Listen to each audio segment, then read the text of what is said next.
Well, the spreader truck's here, and you know what that means. It's time to plant.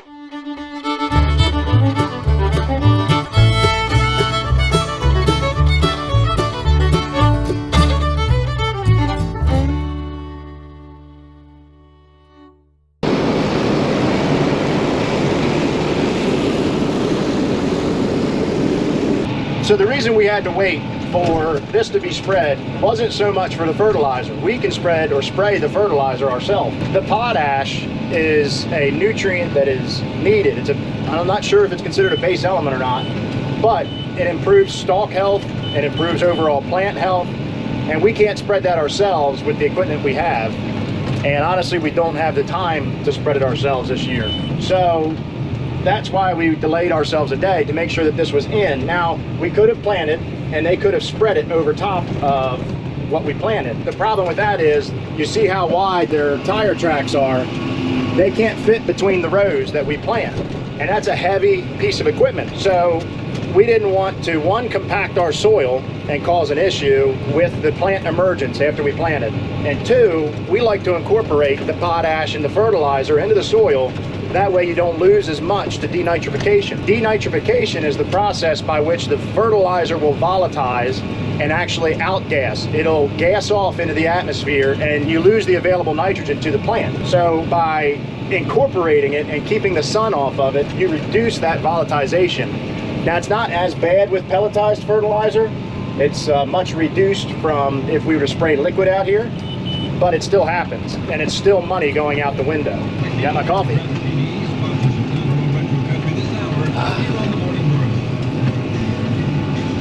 I mean, if you can hold a YouTube camera and hold your coffee, why not let the tractor steer itself?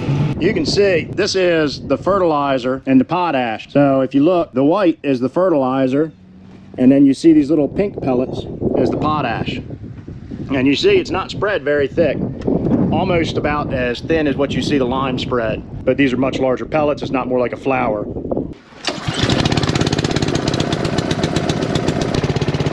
Collapse in the tank. Open the lid. So you might have saw that these tanks had some water in them before we started putting the pre-emerge fertilizer in there. And the reason being is we're running 5 gallons to the acre out of each row. These flow balls here tell us how much flow is going out of each row and if we have a row plug. But we're running 5 gallons to the acre because if we ran 3 gallons of this product per acre, it wouldn't flow as evenly out the tube. It would, you know, spurt, stop, and it might skip a few plants. And what we want is a good flowability. So we mix in 2 gallons of water for every 3 gallons of product. And there's carbon, and basically this is called Monty's Premium Blend, is what we use as a starter fertilizer. There's a bunch of trace elements in it: manganese, boron, zinc, and a little bit of fertilizer. You don't want a lot of fertilizer because this is a pop-up or in-furrow fertilizer. So instead of it being placed what they call 2x2, which would be 2 inches over from the seed trench, 2 inches down, if you look, this seed firmer has a small tube in it. The product flows out of there and literally falls right on the seed. That's why we're mixing it, to get better flowability so every seed gets some nutrients. So doing this in-furrow fertilizer, this is something new to us. We've always done 2x2, where you place a much higher concentration of nitrogen, but it's placed 2 inches away from the seed. So once the seed starts to put out roots, it then gets a hold of that available nitrogen. Here's the thing. Study after study has shown that early immature corn up to say V4, V5, which is leaf collar stages. So V4, V5 is roughly knee to thigh high, somewhere in there. Uses very, very little nitrogen. Traffic jam. So you're kind of wasting that nitrogen to be put out. Now here's something that all seedlings or young plants need, is micronutrients.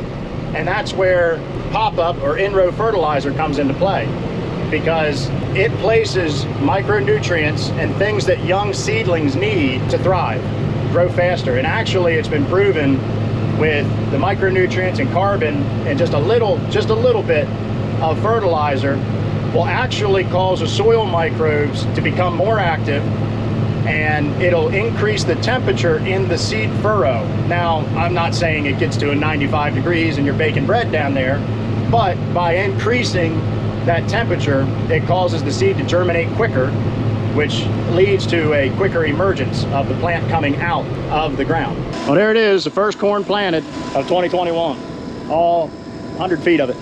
But what we're doing is digging down and checking the depth of our seed.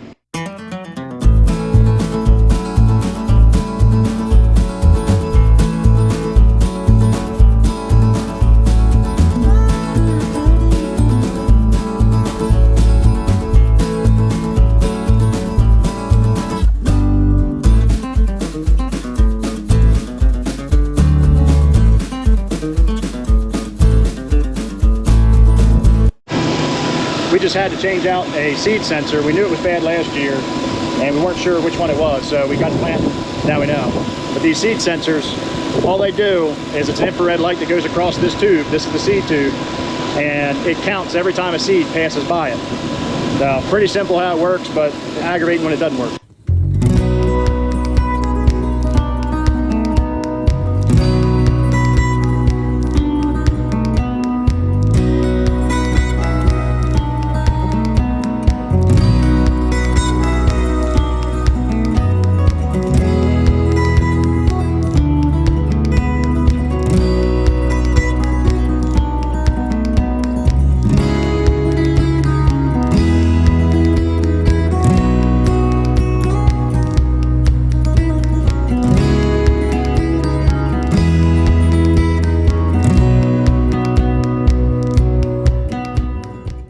Picked up a few hitchhikers.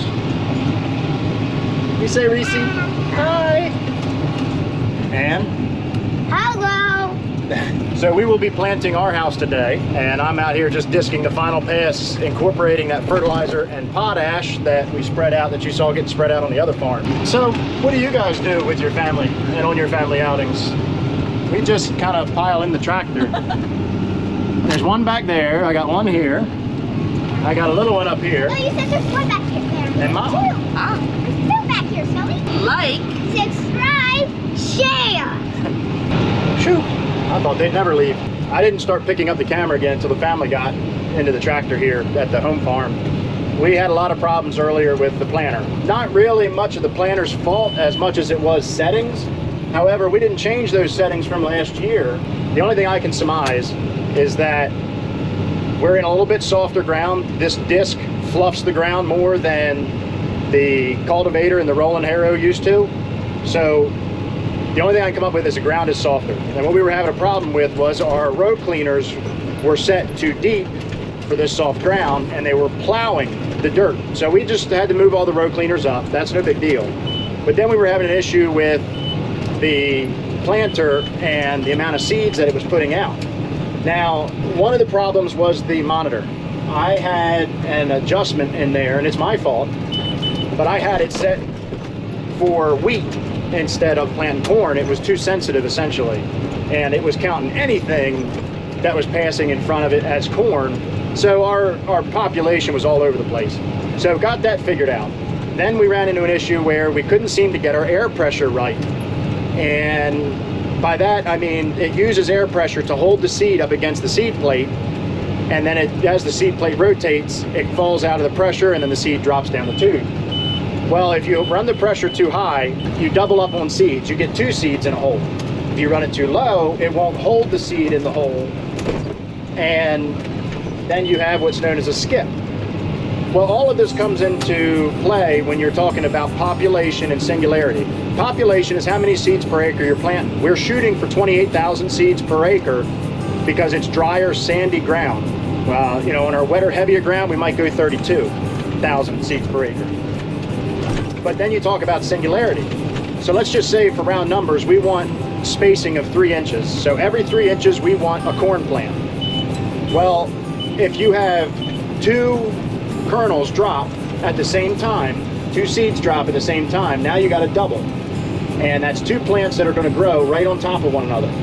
And then let's say we have a seed that doesn't drop at all. Well, now you've got 2 wet spots. You have a seed that doesn't drop at all. Well, now you've got a place that you're not going to have any corn growing. And what that does is it'll open up the canopy of the corn to let light to the ground, and then could be issues with weeds. But then we also don't have any corn growing in that spot. So you don't want plants stacked on top of one another, and you don't want plants too far away from one another. It hurts your yield. And on top of it, if you have a plant on top of one another, then you also have the plants fighting for nutrients. They're choking one another off. So singularity is very important. So we were fighting with that all afternoon, and then it dawned on us, well, if nothing changed from last year, the only thing left that's the variable is the seed. So we went back and looked at our seed corn, and we need medium rounds. So seed corn comes in different shapes. Circle, medium balls, basically little balls are called rounds, or flats, where they have a very pronounced flat side to the seed. And then they also come in different sizes, small, medium, etc. Well, what had happened was we ordered medium rounds. We got sent medium flats. Now I called the seed dealer, and it's not his fault really, because there's just none out there. Apparently there's very few medium rounds or round seeds this year. Maybe had something to do with the growing season last year, wherever they were harvesting or planting the crop for the seed. I don't know, but I asked him if we could exchange to the medium rounds. He said no, they don't have any. He was going to try to put in a call, and he was certainly going to let the higher ups know that, if they're going to do that, they've got to let us know, because my planter is what they call a plate planter. It has that seed plate that rotates and takes the seeds around and around and then drops them down the hole. Well, they make different plates for flat seed. So had I known that we were only going to be able to get flat seed, I might have bought the other plates to plant the flat seed. Unfortunately, we don't have those plates, so we're stuck with trying to make the flat seed work in the round plate. Long story short, it was a aggravating morning.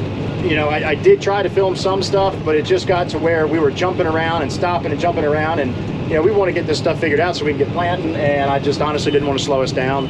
So sorry you didn't get to see that. Sorry you didn't get to hear all the unique words that I was able to make up in my adult musings of screaming adult words and yada yada, but I'll make it up to you. I promise. Maybe I'll write a book on all the words that I was using. So anyway, that's that. So now I'm out here. I'm getting our field ready. This is right next to my house. It's not much here. It's only like 13.5 acres. So I'm just getting this ready because Eugene is finishing his last field that he was going to get done. Now we're waiting on potash and fertilizer to get spread on the big field, the 56-acre one. But I'm coming over here, getting this ground ready, and I will probably plant this evening. I hope that's the plan. So Eugene should be close to finishing up over there. So we'll see. Well, we're in the planter now. We got plenty of time to get this farm planted before sundown. So we're gonna go ahead and get this done. This is my home farm. So there's the house right there. I just got done disking everything. And as you can see, we got the planter going. So just to give you an idea, you see that marker stuck way out there with the little disc wheel on the end? That makes this path. I'm not sure if the camera's picking it up, but there's a little tiny line in the ground here I'm following.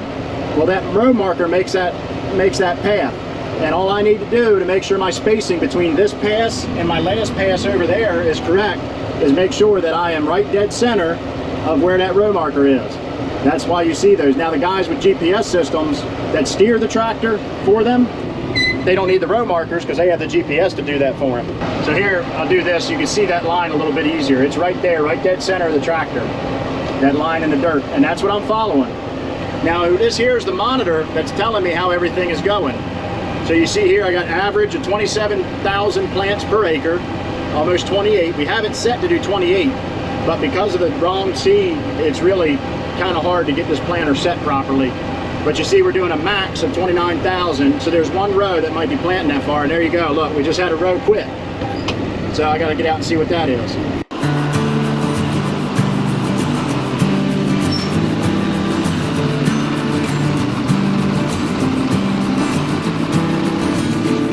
Well, that's going to do it for us. We got roughly, let's see, 17, 27, 13. Yeah, we got a little over. So we got roughly 40 acres, a little over 42 acres in the ground today, which honestly is not that bad considering we did it on 2 different farms, with one farm having some really odd fields to it. Starting the day, getting all the kinks worked out. I don't think that's bad, really. I mean, you got to think about it. 40 acres for us, that's a fifth of our corn is planted. And that was on what I would consider a slow day. So, you know, it's good. But we could keep planting right now. I mean, it is getting a little late in the afternoon. It's 7:30. And we do have lights on the tractor. But same thing with the spraying. When you lose the sun and the dew starts to set in, it gives the planter problems. And here's why. The dirt gets sticky. And these press wheels, this is what decides the depth of the seed. So basically, they ride up to a point like this, and they allow these blades, these disc openers, to go to a certain depth and stop. That determines the seed depth. Now, with the dirt getting sticky, the dirt sticks to these press wheels like this. You can see a little bit on there, not too bad, but that dirt sticks there.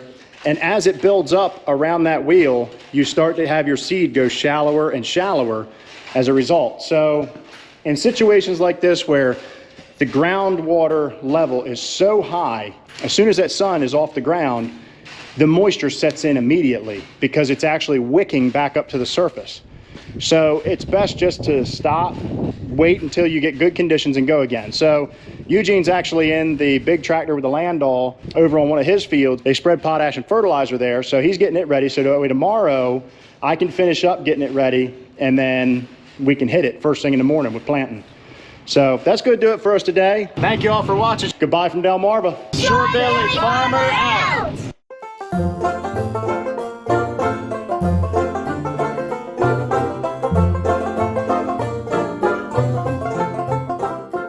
Bet you can't fit this many people in a John Deere cab. Just saying.